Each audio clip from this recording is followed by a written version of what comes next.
سورہ آل عمران کی جس آیت پر ہم کا ترجمہ کریں گے وہ 104 نمبر ہے۔ اس میں اللہ تعالیٰ فرما رہے ہیں،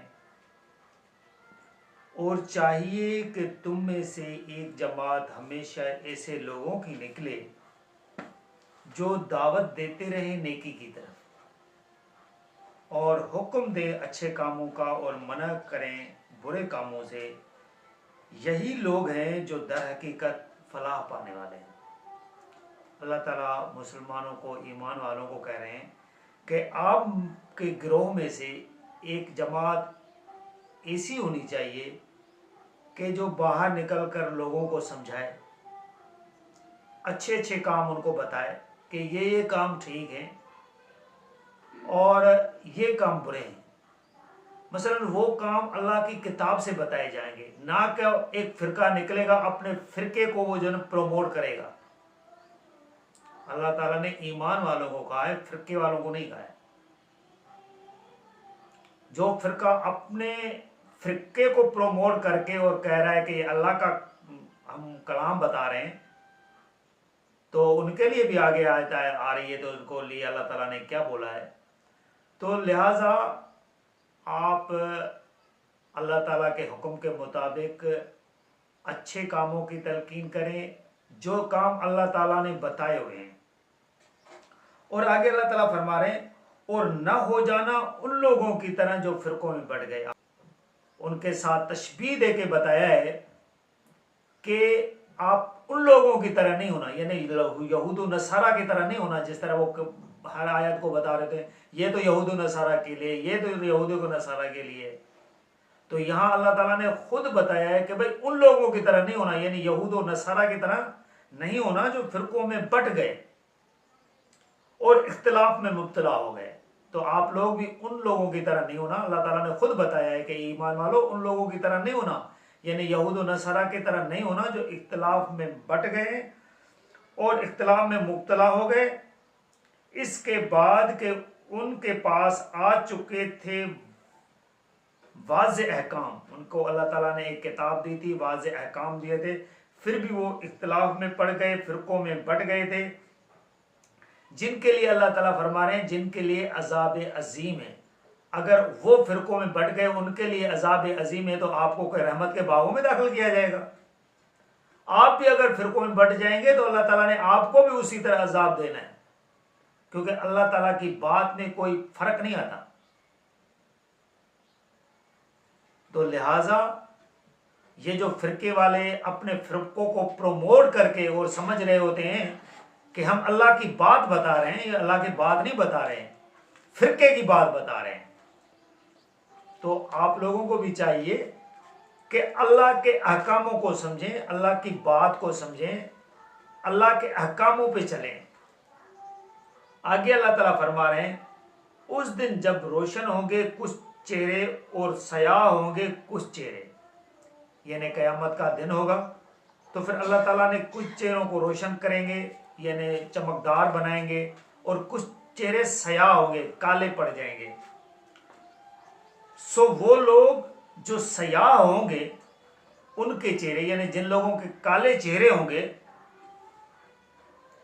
ان سے کہا جائے گا اچھا تم ہو جنہوں نے کفر کیا تھا، یعنی ایمان تو لا چکے تھے لیکن اس کے بعد بات کو نہیں مان رہے تھے، کفر کیا تھا، انکار میں آ گئے تھے، ایمان لانے کے بعد اچھا وہ تم ہو جنہوں نے کفر کیا تھا ایمان لانے کے بعد، یعنی آپ نے ایمان تو لایا تھا لیکن اللہ تعالیٰ کی بات کو وہ اہمیت نہیں دی تھی۔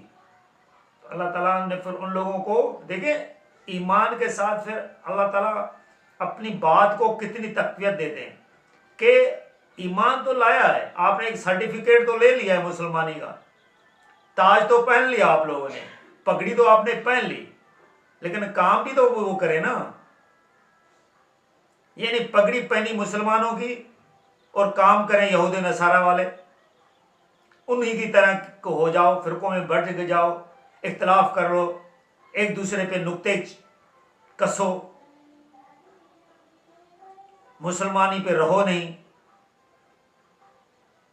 تو یہ چیز اللہ تعالیٰ نے منع کی ہوئی ہے، تو پھر ان لوگوں کے اللہ تعالیٰ نے چہرے بھی کالے کر رہے ہیں۔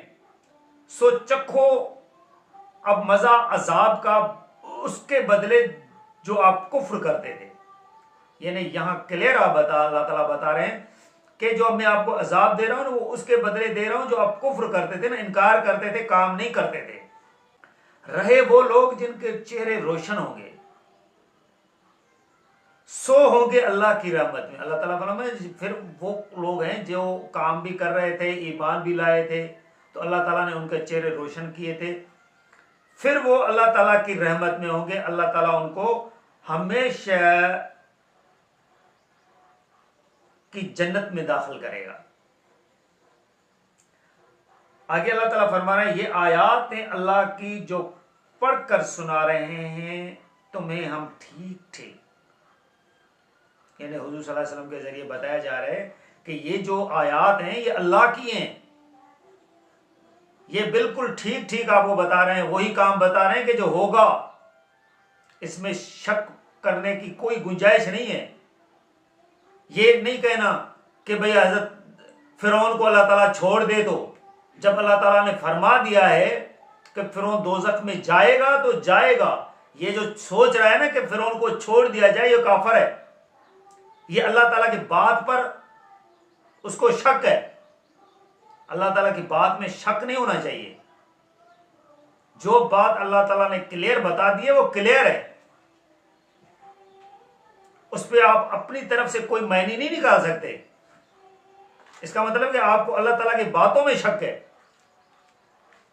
تو اللہ تعالیٰ یہی بتا رہے کہ یہ جو ہم آپ کو پڑھ کر سنا رہے ہیں نا ٹھیک ٹھیک، یہ ٹھیک ٹھیک ہیں، اور اللہ نہیں چاہتا کہ اہل عالم پر ظلم ہو. یعنی آپ کو اس وجہ سے یہ ٹھیک ٹھیک باتیں بتا رہا ہے اللہ تعالیٰ کہ آگے جب آپ کا حساب کتاب ہو کو آپ یہ نہ کہیں کہ ہمیں کوئی پتہ نہیں تھا، یا اللہ ہمیں اگر اس طرح کی بات تھی تو ہم پہلے بتا دیتے کہ ہم یہ کام کر لیتے. تو اللہ تعالیٰ نہیں چاہتا کہ وہاں کسی کو کوئی پشیمانی ہو یا کسی پر ظلم کا ایک خدشہ ہو، وہ اپنے آپ کو یہ کہے کہ میرے ساتھ کوئی ظلم ہو گیا ہے. اور اللہ ہی کا ہے جو کچھ آسمانوں میں ہے اور جو کچھ زمین میں ہے. یعنی جو آسمانوں کے اندر ہے اور جو زمین کے اندر، زمین کے اوپر جو کچھ بھی ہے، یہ اللہ تعالیٰ فرما رہے ہیں کہ یہ سب میرا ہے، اللہ کا ہی ہے. اور اللہ کے حضور پیش ہوتے ہیں سب معاملات.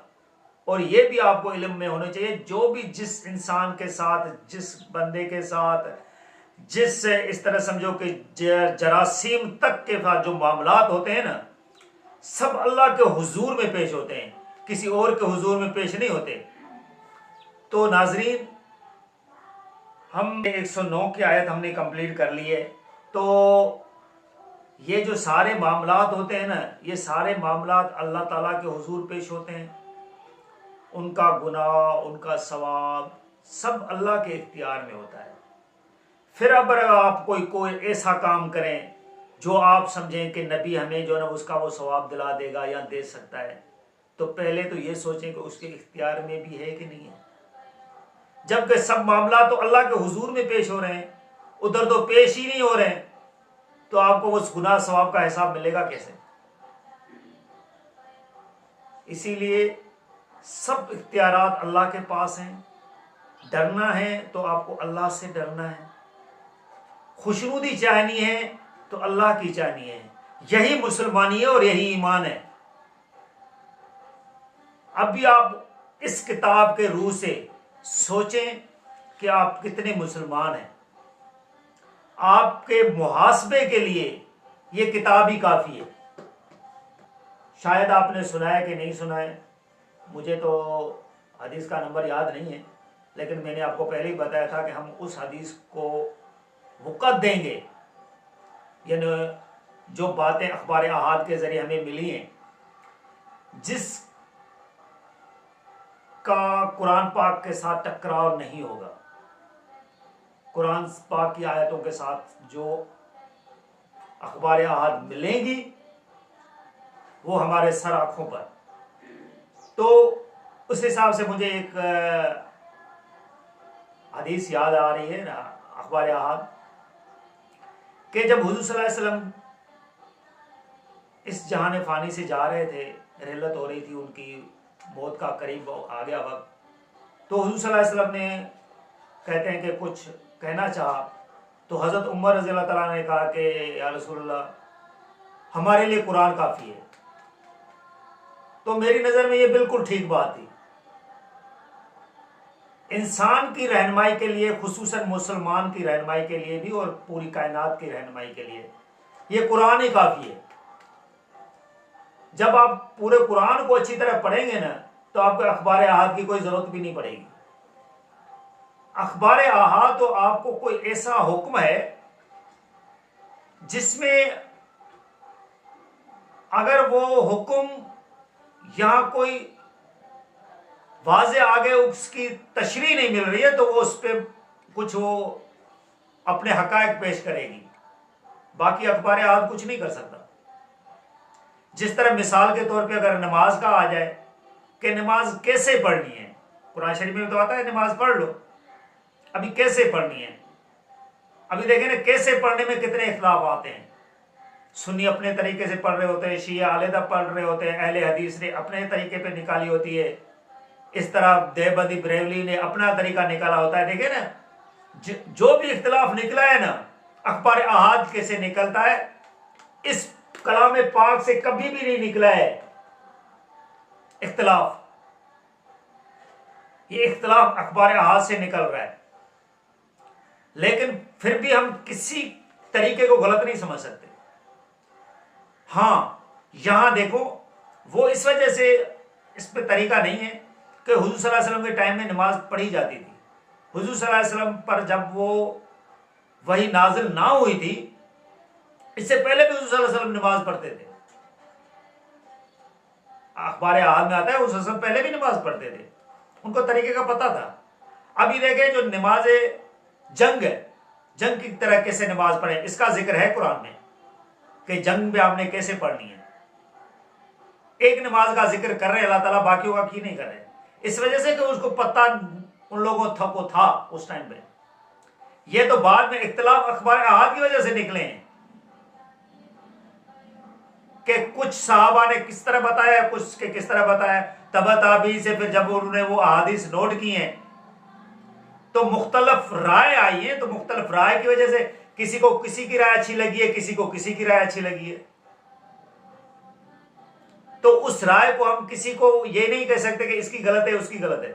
ٹھیک ہے، جو جس طریقے سے پڑھ رہا ہے پڑھ تو رہا ہے نا، پڑھنے دو، حساب تو اللہ تعالیٰ نے لینا ہے نا۔ جس کو جو طریقہ اچھا لگ رہا ہے لگے، اللہ تعالیٰ نے حکم دیا کہ نماز پڑھو، نماز پڑھو جس طریقے سے پڑھ رہے ہو۔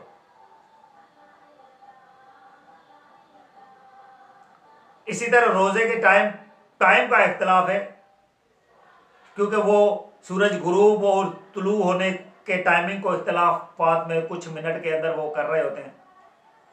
لیکن دیکھیں یہاں ہے، یہاں حالانکہ ٹائمنگ بھی بتائی گئی ہے کہ جب غروب ہو، لیکن غروب کی ٹائمنگ پہ یہ اختلاف کر رہے ہیں۔ یہ نہیں کہہ رہے ہیں کہ غروب ہوا ہے کہ نہیں ہوا ہے، کچھ کہہ رہے ہیں کہ غروب ہونے سے ہی شروع ہو جائے گی، کچھ ہوتا ہے کہ نہیں، کچھ غروب ہونے کے بعد آپ جب اندھیرا ہو تو پھر روزہ افطار کر لو، کچھ سحری میں، اس طرح اختلافات تو ان کو پیدا ہو رہے ہیں۔ لیکن یہ ہلکے اختلافات ہیں، ان پہ بندے کا کسی کے ایمان کا آپ نہیں تجزیہ کر سکتے۔